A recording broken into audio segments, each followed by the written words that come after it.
Hi creative friends, this is Soraya and thank you so much for being here.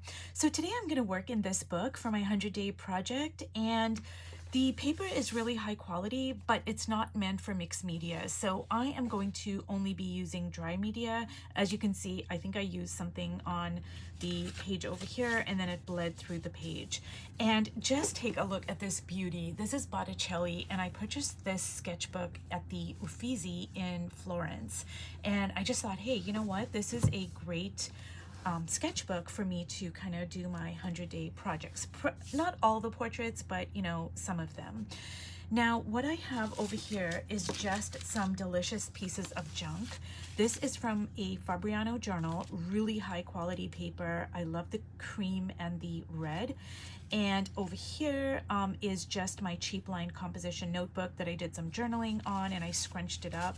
And these are dictionary pages, and I've got some tea bags over here. I think I'm going to use some pencils, maybe pen, I don't know. But anyways, I am just going to dive right in and do a quick sketch here. So I don't want things to be too tight. So I'm just going to be kind of loosey-goosey in the beginning, at least. And just kind of get my figure, my face, my portrait on the page.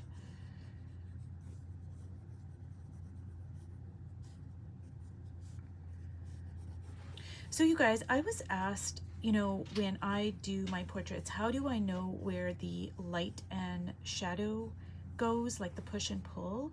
And most of the time I am simply working off my knowledge of the face and lighting, etc.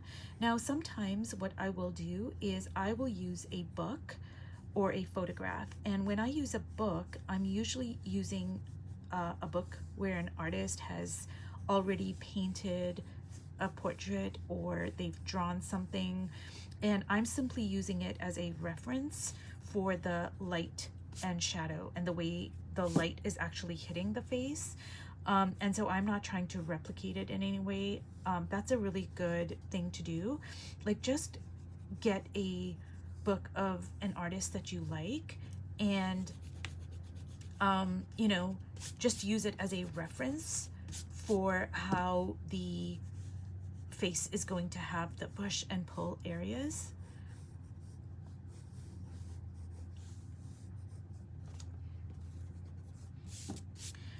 Okay, and what I am going to do here is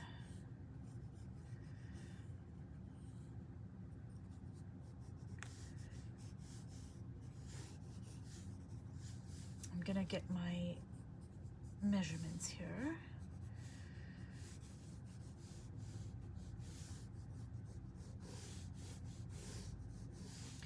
So you guys, when I first started drawing, I would get to like the third or fourth stage, and then I would be like, oh my god, everything's all wrong, and then I would start correcting things. But actually the first part of your drawing is where you start you know, correcting like the things that need to be corrected, because the more you go, it's not that it can't be corrected, but the more you go into your drawing, the more difficult it becomes to correct things, especially in relation to, say, everything else. So what I mean by that is, like, just say the eyes are a certain distance from the nose. So if the eyes are incorrectly placed, then the nose is going to be incorrectly placed, and so on and so forth. So the relational aspects of everything on your face is like everything works in tandem. So it's just easier to correct everything in these beginning stages. But yeah, when I first started drawing, I would be like 4 or 5 stages in, and then I would figure out, oh, that, you know, I did this and this wrong, and that's quite a pain.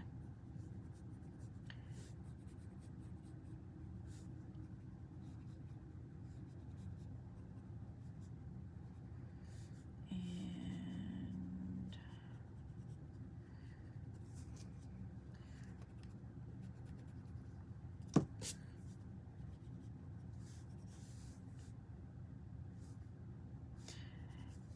And actually, you guys, I'm using a 6B pencil, but if you are going to be doing a drawing, your first marks, like all of this, should be done in a much lighter pencil. So like say a 2 or 3H, but in order for the camera to pick up on my marks, I have to do it in a darker pencil. But if you were doing this, and you know, if I wasn't recording it, I would most certainly use a lighter pencil. It just makes things easier. But if I had to use a lighter pencil, there's no way the camera would pick up on it.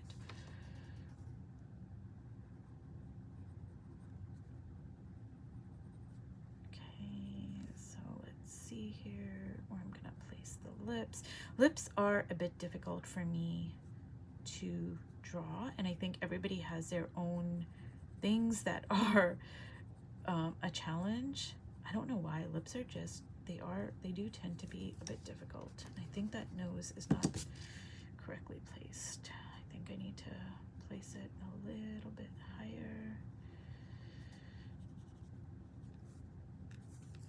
So do you see what I mean, you guys? So I moved the nose up higher. Now the lips are too low. And this is what I mean about relationally. You want to resolve all your issues in this stage. It's kind of really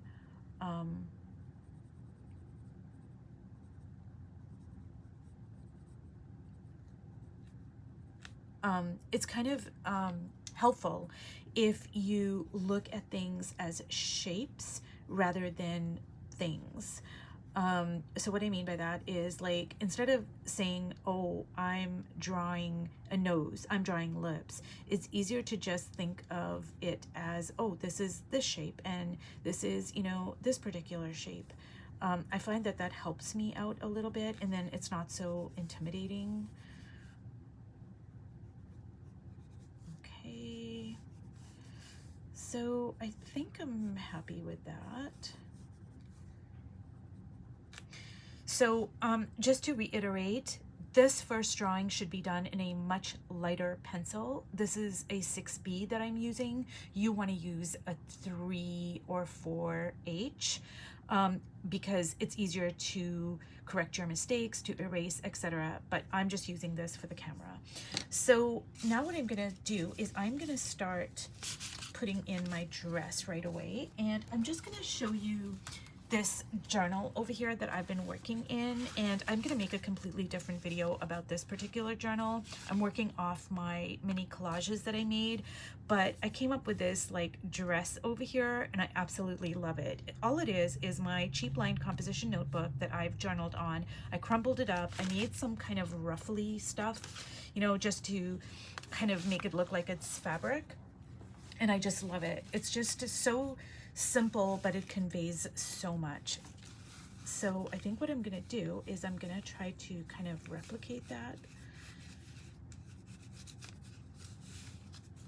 over here. And so I'm gonna cut this out, but I want the bottom to be like a ruffled kind of a look. So all I'm gonna do is I'm just gonna kind of like rip it up a little bit, just so it's like really, see, I like that look. And I turned it upside down just for interest, nothing else. And I'm gonna use my hot glue gun here.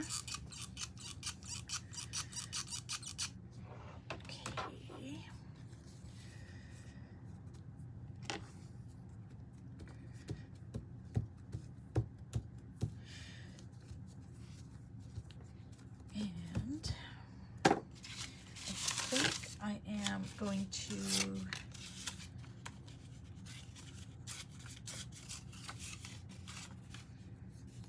like put that over there just for interest is what I'm thinking.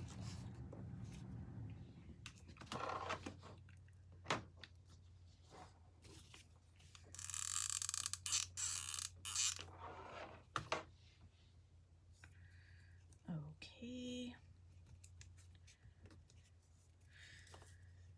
So you guys, I didn't even really do a lot. This is just a pencil drawing and then I put some collage, but I'm really loving it. I just kind of like the like unfinished look of it, I guess. I'm just really loving it a lot.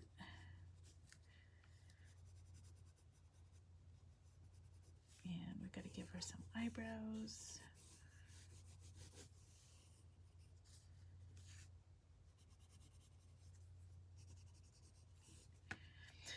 So you guys, when I make these videos, I hope that I am conveying that most of the time, I really have no idea what I'm doing. Like, honestly, I am learning as I go along too.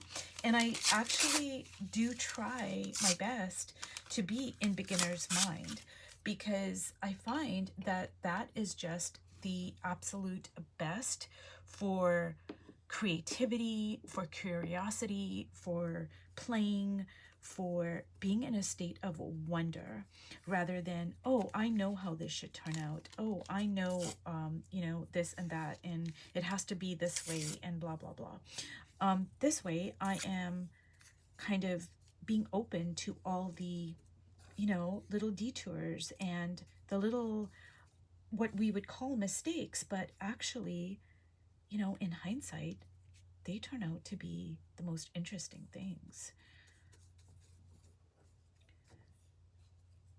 So, you know, just experiment and learn as you go.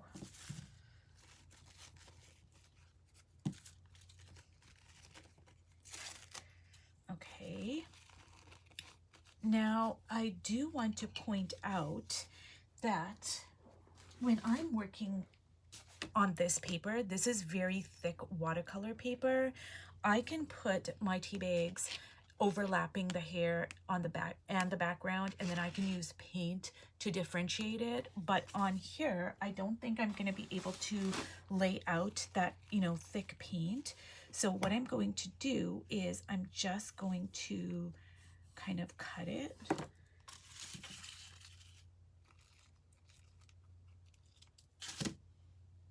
And then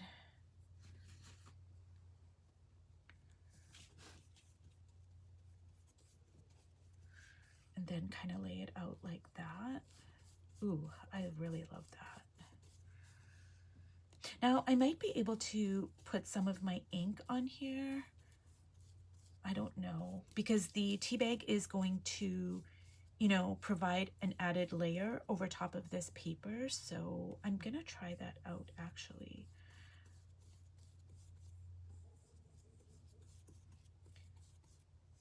Okay, and let's go like that. And the great thing about the Stabilo is it really does go into everything. Wet, dry, it doesn't matter. I think it actually says it goes onto glass. I've never tried it, but that's pretty impressive if it can do that.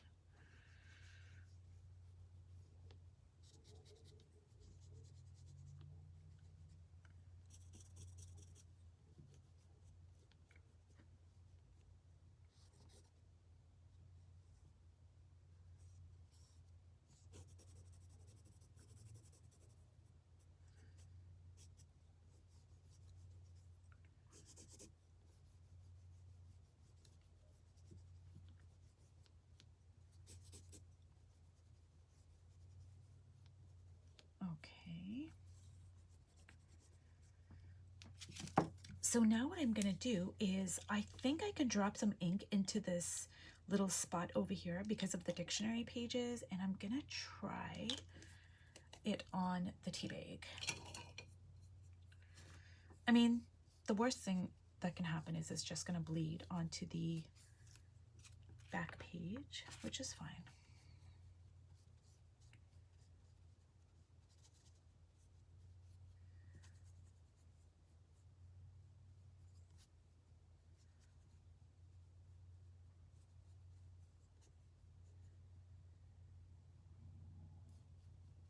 So I'm gonna leave that little bit of tea bag there just because it's interesting to me on the face, and I actually really like that. I mean, it's kind of I don't know, it's just interesting to me. And then I'm going to use my blue Stabilo here and just make some marks for interest.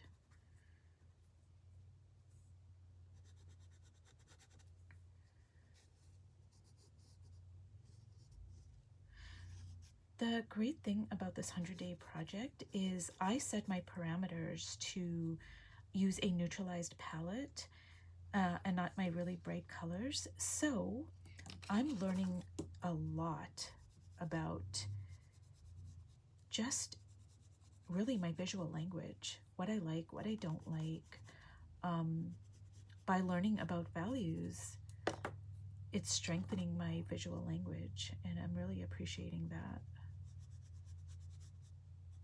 Okay, there we go.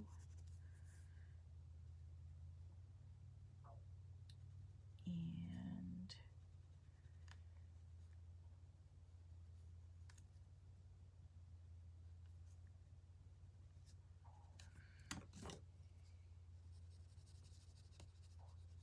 so you guys, there's a thing called a blender, and when you're drawing, basically it's like a little paper pencil. It looks like a pencil, but it's made out of paper, and you just kind of like rub it into the paper.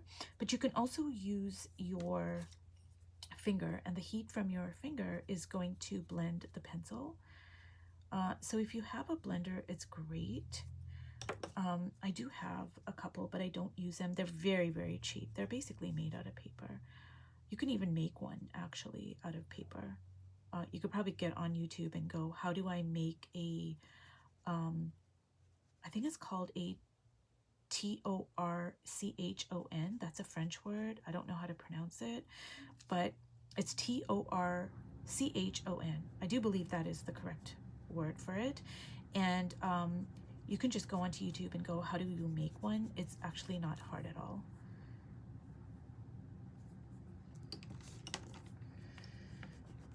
And I'm just gonna kind of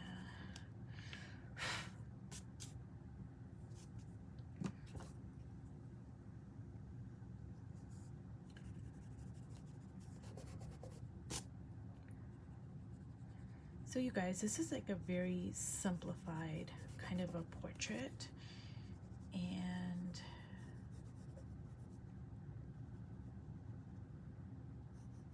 I really like it actually. Sometimes, you know, switching things up, like I've been doing a lot of layers and paints and what have you, but sometimes switching things up really kind of brings a sense of like novelty and creativity.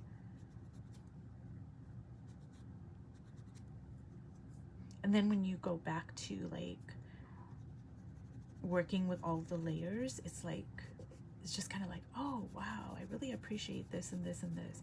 I appreciate the fact that I can cover up my tea bags and I can use a million layers.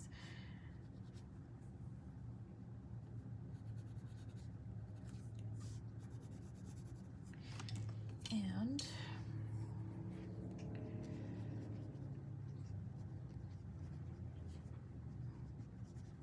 so this is kind of like a sketch kind of almost, and I really like it.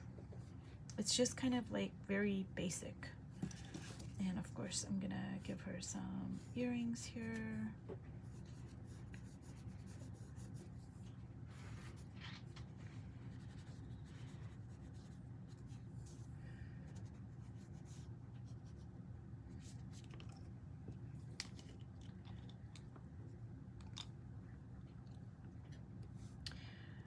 Okay, you guys, this is my very basic sketch portrait, and it's part of my 100-day project, and I hope that this has been inspiring for you to kind of try out new things.